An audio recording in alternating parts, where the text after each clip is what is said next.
Hi everyone, I hope you're good guys and welcome for a new video. So today part 2 of the Dark Progressive Techno Ableton template explanation. So today we're gonna talk about more like the arrangement, the automation, the mixing, the mastering, all this kind of stuff I've done. How I arrange a track, why, how each element is responding to each other, all this kind of stuff. So first I'm gonna play the track just to remind you how it was.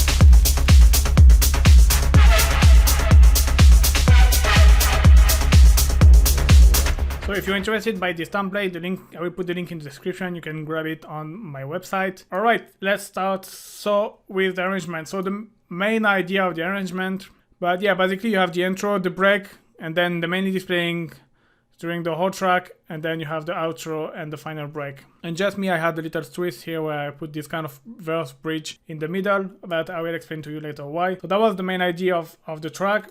So let's see how I've arranged everything. If you want to know about each element, how I've made it, there is a part 1. I will put the link in the description as well. And yeah, so the intro is starting. You have SFX playing at the beginning, and you will hear you have the pad and the drone, which is kind of basically straight away set the frame of the track, kind of the backbone of the track, kind of supporting the track along. And you've got the kick, but obviously you got a low-cut on the kick. And you've got the hats playing, and then you have perk and synth playing here and there.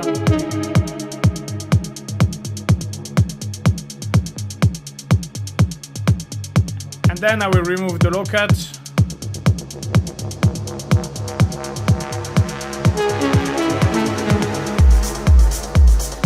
And add the shaker. The bass is playing as well, but you can see it's like very only the high frequency. I kind of put a low cut here as well. Again, you have element here and there playing. And then finally I get the bass with the full bass with all the low frequency. And I bring the snare.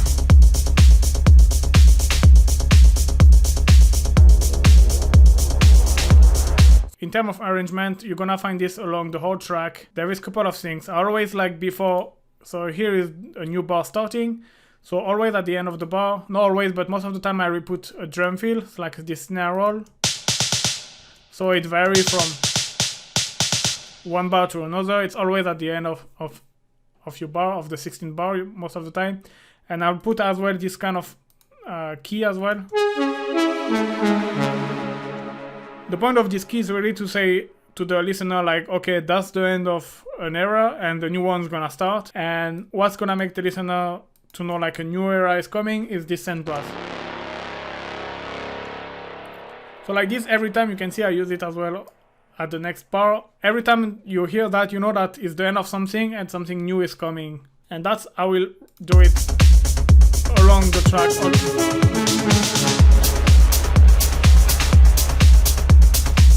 You can see I've done it here as well, before to introduce the bass.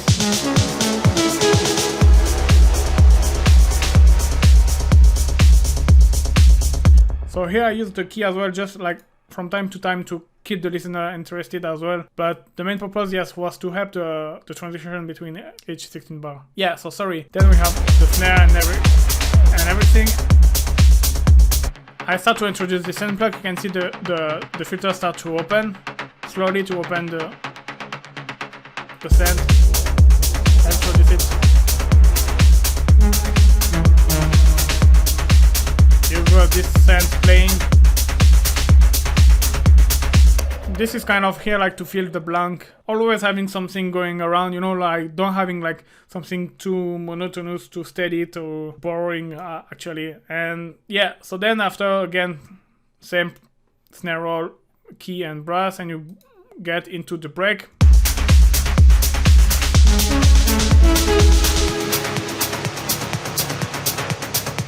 So here you can see straight away I get rid of the snare, the shaker, and I just keep the hats, and the kick is just like the, you see it's like the top one.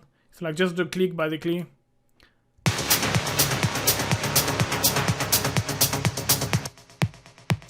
And yeah, it does the job.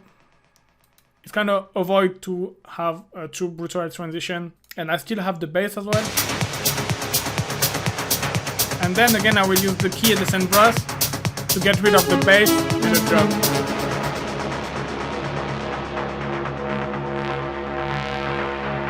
Because again, if I remove this, you're gonna see like how the transition is gonna be brutal.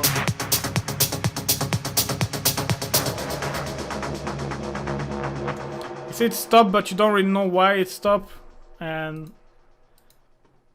that's help you. But here you can hear that there is as well this effect that I've put, so it helped a little bit the transition as well. But this is basically I'm sending all my mix down to the return here, and then the return is going back into the mix down, which is low cut. If you want to find out more why I have sub mix down and mix down, I will put the link of the description about where I explain that. But yeah, basically you get it is because when I send my whole track into this kind of return effect, I want to have a low cut on the whole process, even though on the return, so I have to have a sub mix down, and then I have the mix down here. And I use the mix down because all the effects related to kind of sound design purpose, I don't want to put them on the master. I always keep the master chain only for the mastering or this kind of element. I don't like to put effects related to the arrangement basically on my master. So that's why I create the mix down, and I create the sub mix down, because like this I can send on the return, and having the return as well treated by the low cut or the other FX I have on my mix down. Then you have this to get rid of everything, and then I introduce the main lead. The snare roll starts straight away.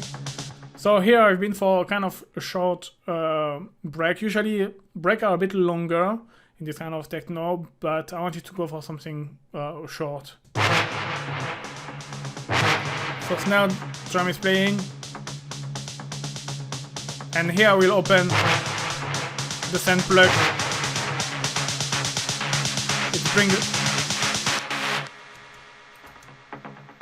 It's helped bring the tension.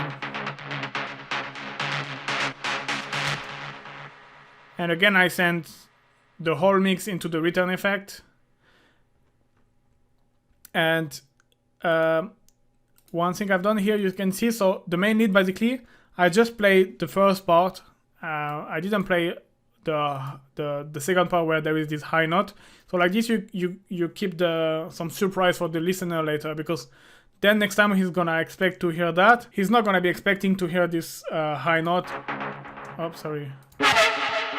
He's not expecting to hear that. So it's gonna kind of surprise him. And yeah, another thing I've done here, which is nice, is like half bar before the drop, I cut everything.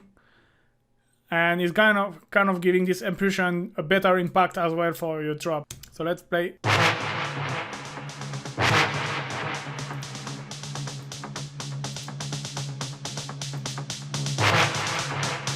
And obviously you have SFX as well here.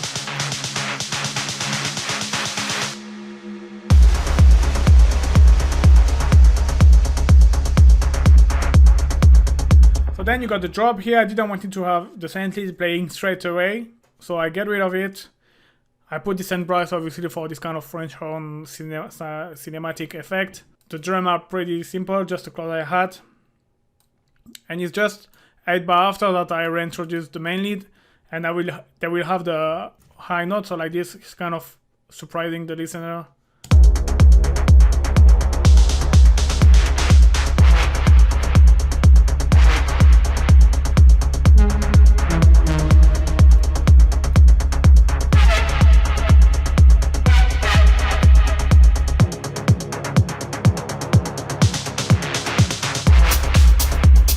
you can see here I use the snare roll and the synth horn to kind of introduce the synth lead. And you can see that here it's responding to each other. You have this one playing, then after I've got the next bar, I've got the key, and then after here I've got nothing for now, but later I will have something, and then it's playing again. And here as well, you see it's like one playing, the other, and then it's the other. And then next I had the open hats and the snare.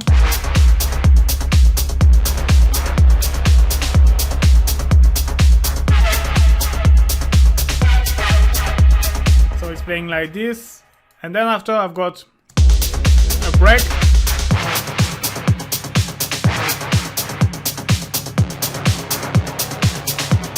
So here basically in this break I have everything playing of what was playing before. I just add a low cut basically, it's just a low cut. And this break is just to help the transition, because I wanted to get rid of the main lead, and putting a low cut like this is kind of making the listener understand that something different is coming.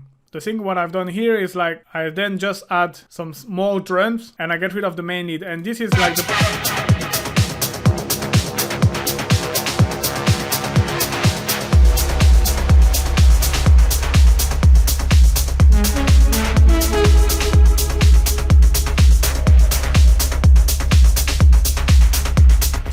So here I call it verse. So you remember I told you I will explain you why there is this in the middle. Basically I could have just like keep going with this synth and let him play, but I wanted to just get rid a little bit of it, to just kind of taking a short break of it, but because even if it's not too repetitive, you know, it's good to have like a little bit something different. And the good point about this is you're gonna understand after, like when I have the drop 2, it allowed me to bring a new drop and kind of bringing a fresh idea, because you can see that here on the second drop, none of the drum are playing, and it's just like the synth lead, and you will see it's kind of getting a new fresh drop, a new fresh idea, a new fresh arrangement point of view. I'm just gonna play the whole things and you're gonna understand. So here is gonna be playing everything, then I've got a break, then I've got the verse where the main lead is not playing, then I've got another short break, and then I reintroduce. And you're gonna see, I'm gonna let play through the whole, and you're gonna understand what I mean. So here we are still in verse 1, in the chorus 1.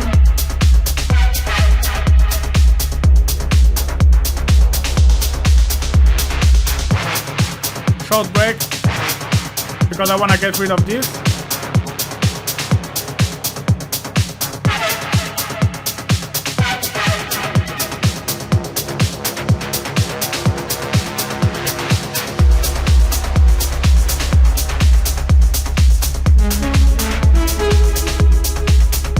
Because basically, normally I would have take the shaker and the reverse and I put it in the same time than the main lead, you see? And then I go different.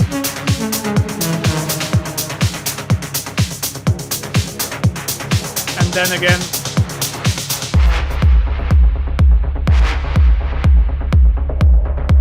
Main lead is coming back, but in a different way that he came before.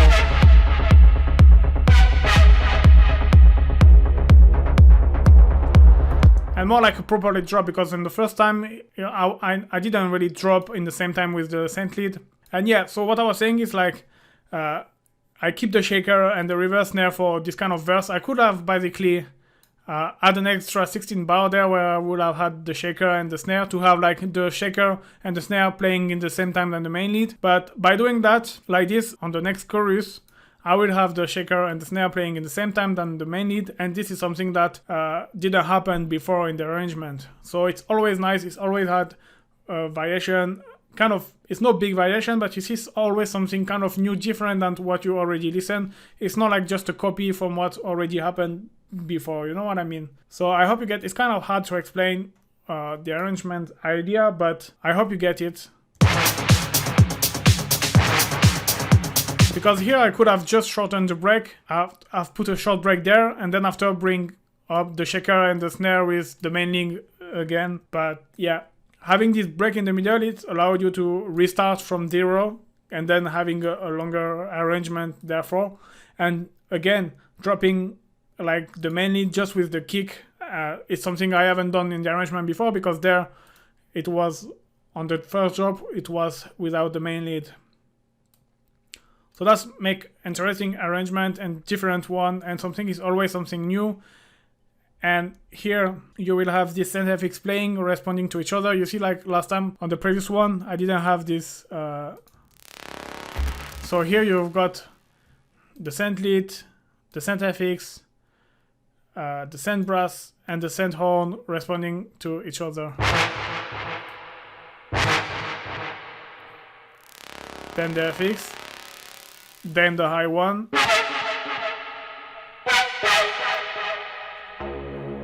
Then the synth horn, and then again, and this time with the brace and brace.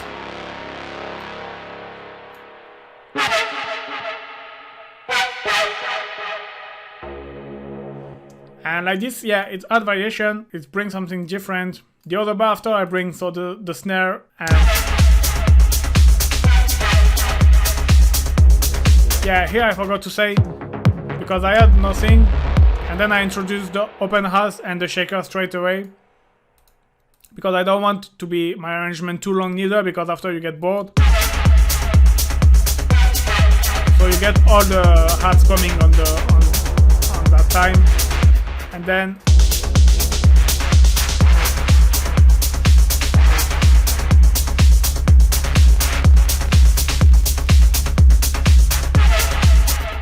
so then again, and then you go to the final break, where it's basically again just a lockout. I just use it to get rid of these two cents basically, and then after I go to the outro.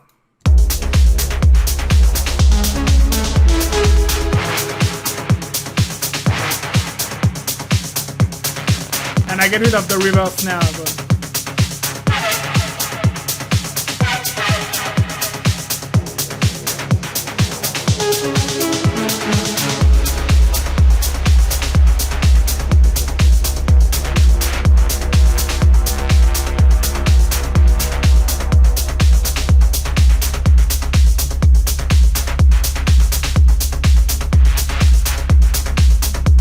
And then after getting rid of the shaker,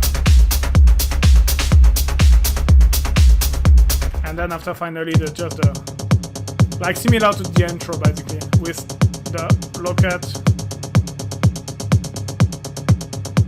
the thumb is back, bring the filter down of the main slowly.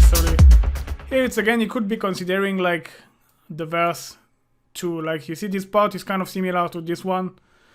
It's kind of a pre-outro, like kind of vibes, if you know what I mean. And yeah, for the arrangement, I think that's it.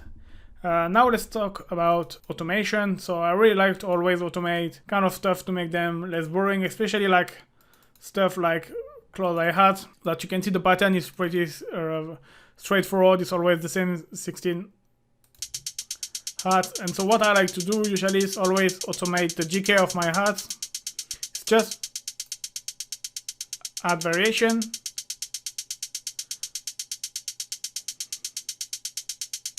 So obviously that is a variation. In the full mix it's very hard to hear and you don't really hear it. I've done it mainly for the intro, but this kind of subtle variation is it's really nice because it's kind of, you don't really hear it, but if you remove the automation you can hear that your hat is like straightforward, rigid, no variation, always playing the same. You know, it's like a kind of very MIDI, very robot kind of, rather than straight away if you add a bit of decay variation, it had variation, it makes the sound less boring.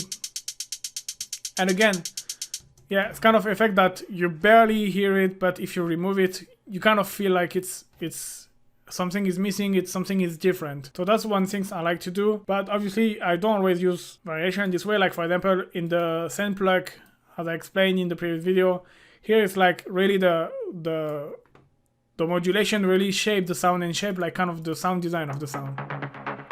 It's really what gives the rhythm by opening the filter. It's really gives movement, a kind of motion scent.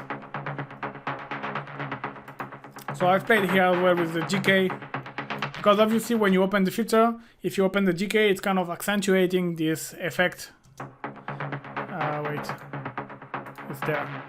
You can see like it's kind of an accent effect, if I can say so. Yeah, I've done for the drone as well. I've got some modulation coming here. So here again, it's very subtle. Basically, it's like the drone is.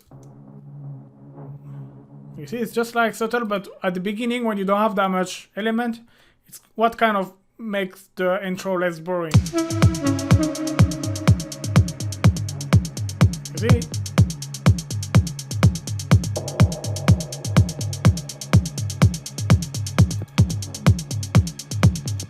So very subtle, but it's what makes the track not interesting, but like less boring, like because you kind of trick your ears and your brain, and you keep sending him like very subtle information, so you keep him busy, keep him interested, and avoiding to have this straightforward, always same things playing at the same volume, at the same with the same cutoff, with the same everything, always the same for 16 bar. That's what kind of make a track boring. So automation I like to use as well.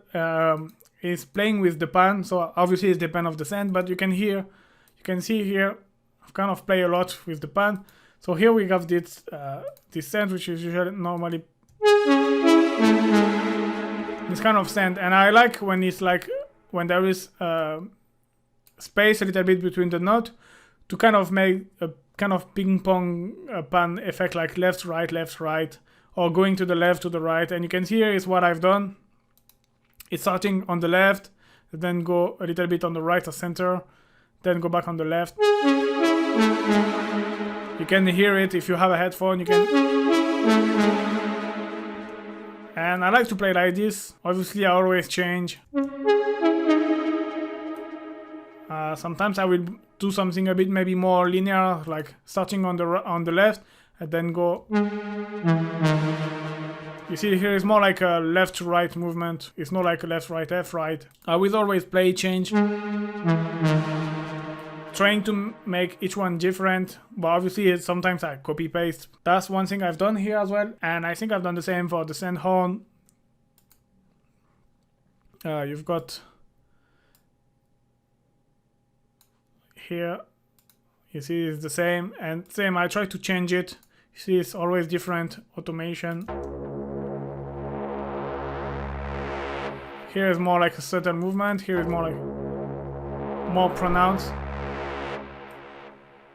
It's very subtle, but at the end, you know, adding a little bit of subtle here, there, it's what makes things more lively, if I can say so, and more interesting, rather than to having a flat same things always going the same level, with the same cutoff, with the same direction, the same stereo position. It's kind of really add this extra variation. Right, let's talk about mixing now. So you know that if you're familiar with my video and my live stream, you know that I kind of like mix as I produce. I know it's not everyone doing like that, but it's the way I usually process. So basically, at the end, when I'm like very like mixing, so to speak, I just have a few things to do. But you can see there is some stuff that I always do, which is repeating from one track to another. I usually always add saturation to add a bit of harmonics, make things louder. I will usually EQ, cut frequency I don't need, boost the frequency I need. You can see here again, it's no saturation, but it's overdrive. Then I will probably, so you see here again on another track, you have saturation, EQ, getting rid of the frequency I don't like. And I will always put, not always, but echo to add either a bit of rhythmic or movement or to spatialize in the mix, and reverb as well, same again for sound design purpose, but as well like to put my element on the stereo field and on the 3D dimension of the mix as well. And then I just adjust the reverb. Basically it's very helpful if you want something more in the front, just a short dry wet and the decay time around less than 1 second. That's usually what I do for the drum. Usually I always have my drum kind of in the room with a room reverb, if I can say so. So always, you see always under 1 second the reverb for my drum. So here I didn't even put reverb, but for the hats. See, very short. that's the way I see my drum like this, because if you put too much reverb, it's just gonna mess everything, and drums doesn't really need to have too much reverb, except if you are for FX purpose, obviously. Then all the scent and stuff like that, I will always go, so dry rate around 30%, and the decay time can go from 1 second to, but here is 5 seconds, is quite a lot, because this scent is like just a few notes here and there, it's not like a repetitive melody, but usually I go, yeah, I don't go much than 5-6 seconds, and usually it's more around 1 or 2 seconds here, and the dry rate always around 30 seconds. So like this is putting my scent in a space, but not a too big space. I don't put too much dry rate, because the more dry rate you put and the more you're gonna put your sound in the background, and obviously when it's your main lead sound or your main scent, you don't want them in the background, you want them in the front. So that's what I do. But here for this track I've been a bit more, because it's like just scent playing here and there, you know, it's not like something continuous. It's fine to have a longer decay.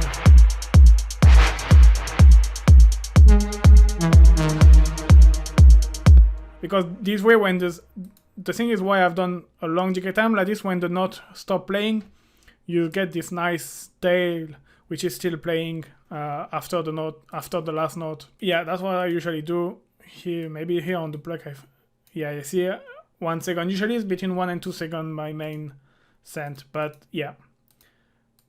Obviously it's not always like this, and like you see in this case, in this track, when the scent and are like here are dispersed, you can go for a longer reverb, because you're not gonna have a lot of scent playing in the same time with a lot of reverb, you know what I mean? It's not great creating this cacophonic sound, busy, messy, muddy reverb sound. And yeah, pad is the same. I usually go here, I use this one, but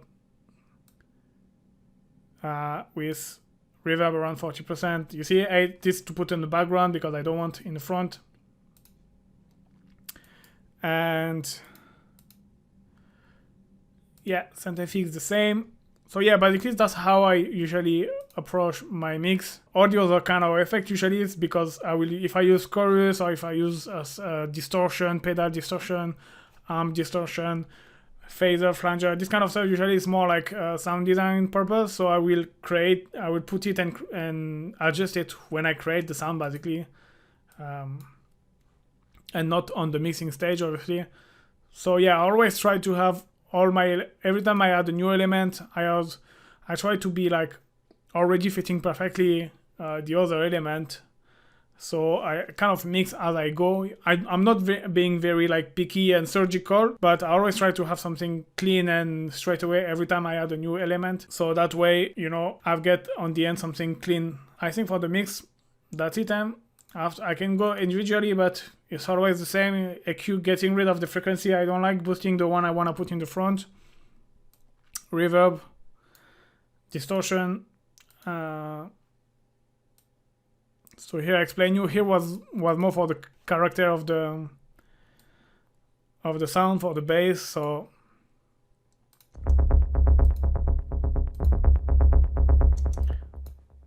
yeah, let's jump into the master. So here for the master, let's start deactivating everything.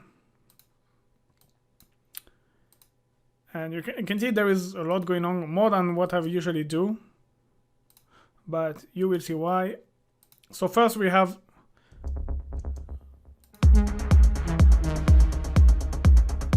this utility, which is basically just to make the bass in mono. Then EQ.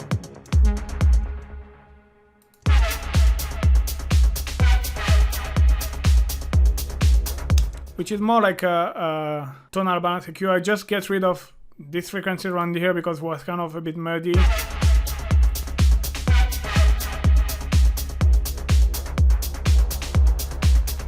Boosting here. Just adding a bit more presence in the eye. And here, look at classic like usually. And then glue compressor. So this is, again, it's like very... It's subtle compression, it's like very to glue everything together. You can see it's just like to catch some bits. A very subtle soft click distortion, kind of slow attack, fast release, pressure on 4. That's my go-to setting anyway. I always like just bring down the threshold a little bit and put a bit of make and gain, and that's it. It's not too obvious. It's not like a very hard compression. Then saturator, it's just to add extra harmonic. Again, very gentle, because otherwise you're gonna just destroy your low, especially. It's gonna kind of distort everything. So just a bit of drive and a bit of dry wet, just to add this little extra spark.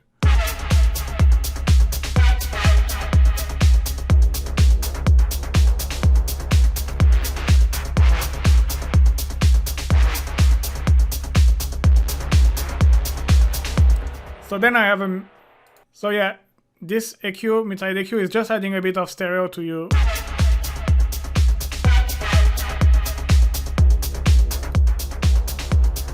So yeah, here you got the gain reduction, and so it's kind of hard to hear, but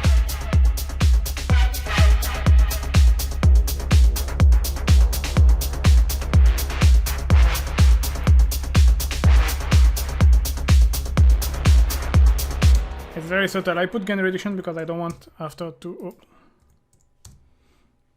I want to have a clean chain. And then I use this channel EQ. So that was kind of experimenting, because as I told you in the previous video, I was experimenting a little bit with this device, this new live device.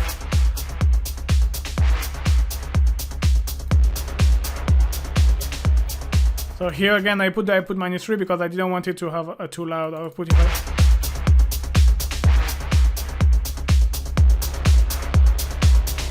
It's kind of to slightly rebalance a little bit. Yeah. And then and then we have 3 limiters, which is quite a lot. So one is the color limiter, is from the creative extension from Max for Live. It's free. You can download on the Ableton website. It's just to add character, a little bit of warmth to your mix, a bit of color.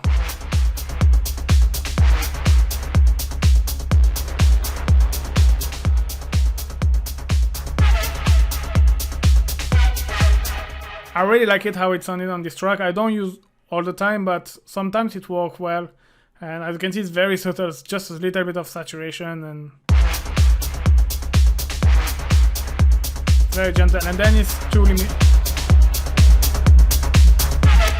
just to make things super louder.